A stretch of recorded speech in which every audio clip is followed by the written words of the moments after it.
Au-delà du fait que son nom de famille ressemble énormément à une métaphore du Moyen-Âge pour parler du diable, notre brave nouveau Premier ministre, monsieur Sébastien Lecornu, a d'autres talents, notamment celui de proposer des idées de budget tout seul comme un grand.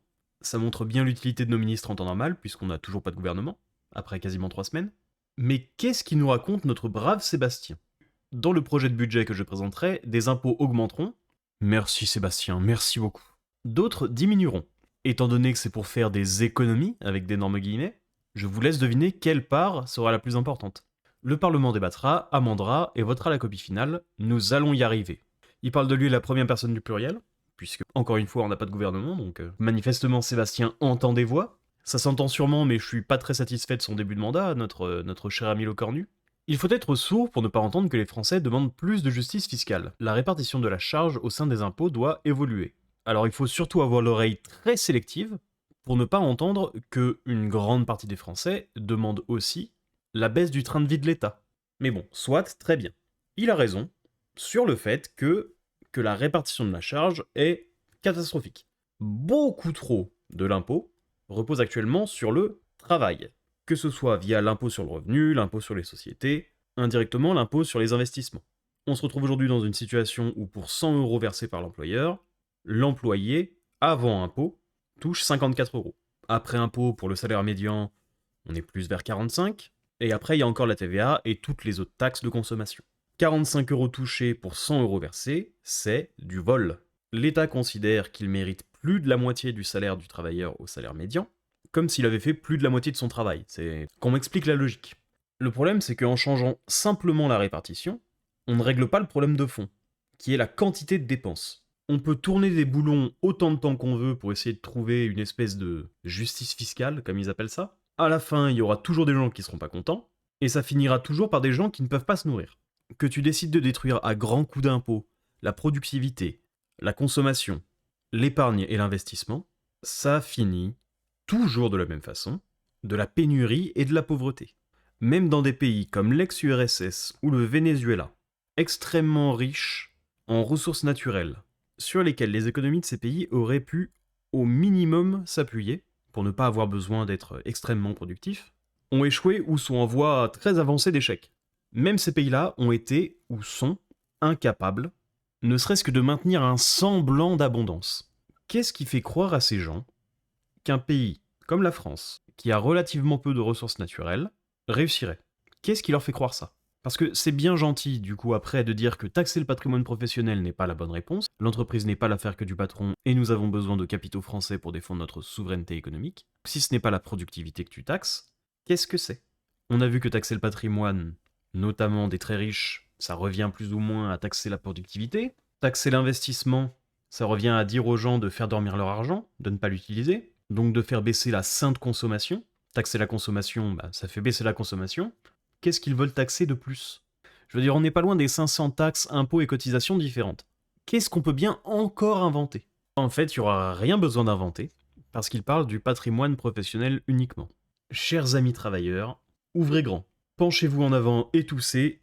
Vous inquiétez pas, ça ira très vite. Ou alors, chers amis détenteurs d'un bien immobilier, penchez-vous en avant et toussez. Vous inquiétez pas, ça ira très vite. Et n'oubliez pas de sourire, c'est pour le bien de la nation.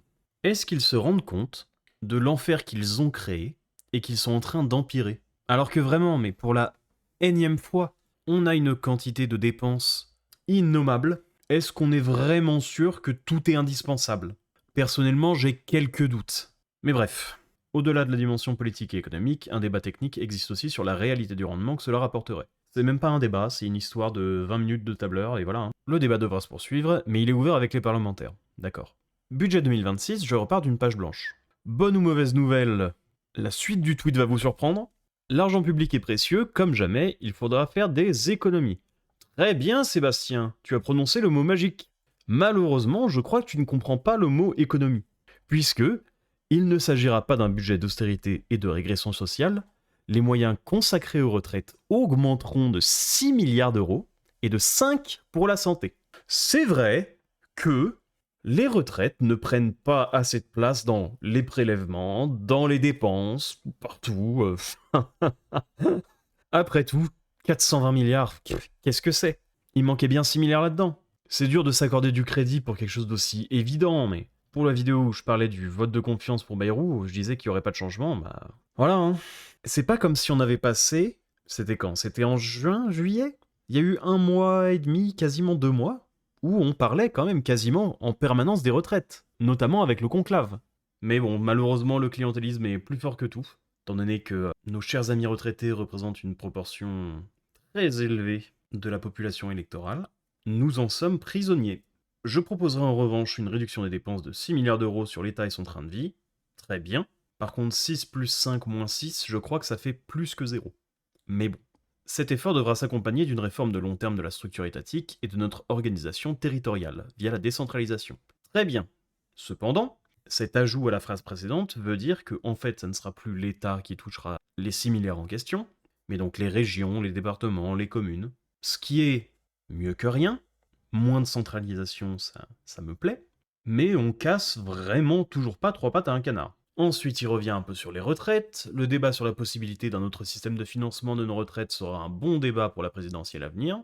Ce n'est pas un bon débat à avoir, ça sera, à mon avis, ça et l'immigration seront les 2 gros sujets de la prochaine présidentielle. Quiconque essaiera de maintenir à peu près ce système voué à l'échec n'aura d'ailleurs évidemment pas mon vote. La dernière réforme est-elle achevée et satisfaisante? La réponse est non. Il nous reste à régler la question de pénibilité ou des spécificités liées aux carrières des femmes. D'accord, mais aucun rapport avec le budget. Non seulement la suspension de la réforme ne changerait rien, mais serait cataclysmique pour les finances. N'importe qui d'un peu sérieux qui n'a pas que le mot taxe à la bouche ne peut dire le contraire. Quiconque sait faire des additions s'en rend compte. C'est vraiment pas un calcul compliqué. Et pour finir, le gouvernement est sous le contrôle et même sous la tutelle du Parlement. Le budget qui sera voté ne sera pas le budget initial du gouvernement, c'est une évidence. J'attendrai des ministres qu'ils sachent négocier et revenir au travail parlementaire d'autrefois, dialoguer, aller chercher des compromis en séance jusque tard dans la nuit. C'est une main tendue à tous les parlementaires, car personne n'aura raison seul dans ce moment de responsabilité. Il vient de commencer, il a toujours rien proposé de très concret, mais, au cas où, il dit quand même que si le budget est mauvais, bah, ça sera quand même pas trop de sa faute. Je le trouve très très insipide, notre brave Sébastien. Quand on parle de moments de responsabilité, c'est peut-être parce que c'est le moment de les prendre, ces responsabilités, Sébastien. Mais j'en demande peut-être beaucoup à un politicien de carrière. Mais bon, bref, le petit Seb, au-delà de la satisfaction que j'ai pu ressentir à l'idée d'avoir fait un bon pronostic sur la nomination du successeur de M. Bayrou, pour l'instant, il m'inspire pas grand-chose, hein. Pour sa défense, je le connais très mal, même si je sais qu'il a été ministre pendant un moment de Macron. Mais il a l'air opposé à l'ISF, à la taxe Zuckman, qui ne sont normalement pas des exploits pour quelqu'un qui n'est pas de l'extra-gauche. Mais bon, en France, on ne sait jamais. D'un autre côté, bah, il veut encore augmenter les pensions retraite. Sans trop me surprendre, ça va être du en même temps macroniste. Donc de la daube. Si la vidéo t'a plu, n'hésite pas à t'abonner, à regarder une autre vidéo, à faire un petit passage sur la chaîne principale, à liker et à commenter.